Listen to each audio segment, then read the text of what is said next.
Now, once the liabilities are freezed in 3.1 and disclosures are made in 3.2, it is time to move to table 4, which is about input tax credit. So what is this input tax credit that is appearing here in table 3.4 is the GST that you have paid to different suppliers on different purchases that you have made. If you have imported any goods and ended up paying GST on it, it needs to be reported over here. Similarly, if you have imported any services and paid any RCM, or if you have paid any RCM on domestic transactions, yet again I'm telling RCM is a completely different concept, and it would, for the purposes of brevity, I'm not discussing it here at great length. So to those who understand and are not new to this concept, report your RCM credits in table 4A2 and 4A3. And to those who are having multiple GST numbers and have taken a common input service distribution registration and are filing GSTR6 every month, so amount of credit that is being distributed from ISD has to be reported over here. The concept of ISD and the process of filing GSTR6 is in itself an entire independent area of study and hence is not being discussed here in great detail. Next, we have our table 4A5, which is all other types of input tax credits. Now, as you see, I just opened the return and my input tax credits are auto-populating. That is, there is some 16,000 rupees of CGST, SGST and IGST that has come. So, where from it has come, where does this number belong to, where does the system pick up this number is something that we have already discussed. So the auto reflection of input tax credit over here is an indication of the fact that suppliers are filing their GSTR1 returns, which is why the portal is capturing and considering the same for auto population over here. An interesting area of catch that needs to be examined here is merely because there is some input tax credit that is auto populating does not give a person a complete, unquestioned, unconditional right to avail the same. So I'm iterating it again, merely because there is some input tax credit that is auto-populating on the basis of my supplier's return, I cannot blindly avail the same as input tax credit. The provisions of input tax credit are far more stringent, conditional and enforcing. So you have to ensure that you have received the invoice. You have to ensure that you have in the receipt of the service or the said good is in your possession. Similarly, the credit that is auto-populating here should also not be blocked for your business under section 17 subsection 5.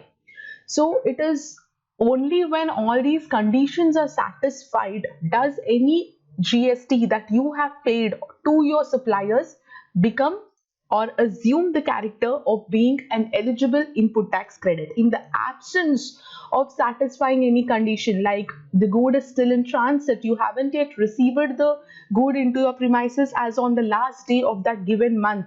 However, since the supplier has issued an invoice, he has gone ahead and reported the same in his GSTR1. You haven't received it. So you will not get an outright claim to such input tax credit merely because it is reflecting in your GSTR3B pre-filled form.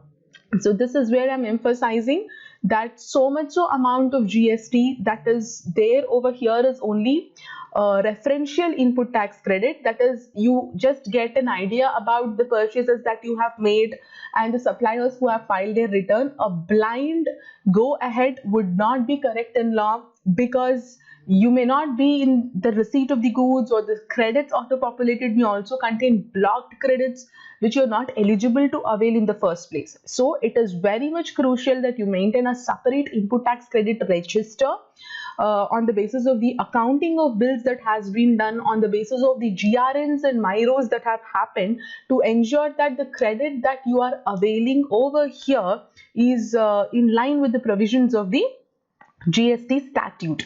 So since we already know that these columns are very well editable, so you can delete this auto population of numbers and enter the numbers that are correct and eligible as per the underlying input tax credit register. Now, as soon as you try meddling with this number, like here there is an IGST auto population of 16,000, which I will try to make around 20,000 rupees, probably because I have that credit from my last month bill that I did not take earlier. So as you can see, immediately there is an error message that pops up which says that credit taken exceeds the taxes paid on inward supplies in table 3.1D. So this is what is the error message that is popping up, that the credit that you are now accounting is more than the credit that is auto-populating. So any which case, this doesn't debar you from proceeding to file your return, because you may have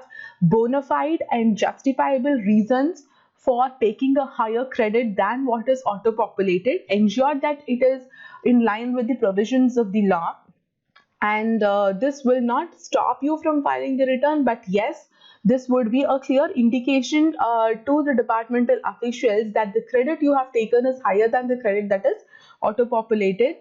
So this kind of gets highlighted in your return, but it does not have any adverse ramifications. So once this is done, any ITC that you have to reverse. So why is ITC reversal attracted? Is we have extensive reversal provisions, like as you see, it is coming under Rule 42 and 43, which is basically attracted if you have made any exempt supplies as well as taxable supplies, then you attract common credit reversal provisions, or for any other reason you want to reverse the ITC. You took erroneous ITC in the last month, you just realized it and you want to reverse it, or you took ITC, did not like the good and giving it back to your vendor, so you want to reverse the ITC. Whatever may be the reason why you want to reverse the ITC, you can enter the said amounts over here. So if, let us say, whatever, some 200 rupees or so, you can enter here as the ITC that you want to reverse, so that the system will reduce the reversal and give you a summary of the net ITC that is available to you for the given month. Similarly, there is ineligible input tax credit. Now there are different types of ineligibilities that govern the input tax credit being availed. By far the most known one is blocked credit under section 17 subsection 5. So if there are any credits that are blocked, you can disclose the same over here. So let us say there is some credit, nominal amount of credit that is blocked, you have to disclose it here. As I'm saying once again, that ineligible ITC that is reported over here does not get reduced further from the net ITC available. This is only for the purpose of disclosure. Most people have this wrong and erroneous understanding that the ineligible ITC reported will get further reduced from the net ITC available. Unfortunately, it doesn't.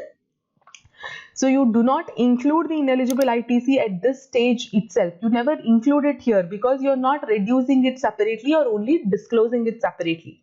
So once you enter your input tax credit as per your underlying input tax credit register, after ensuring that it is in compliance with the provisions of section 16 and section 17 of the CGST Act, you confirm the numbers and save the details entered in table 4 of the GSTR3B. So this way, different types of sales and the liability arising thereon is captured in table 3.1, and different types of input tax credit and the credits available thereon is captured under table 4 of your GSTR3B return.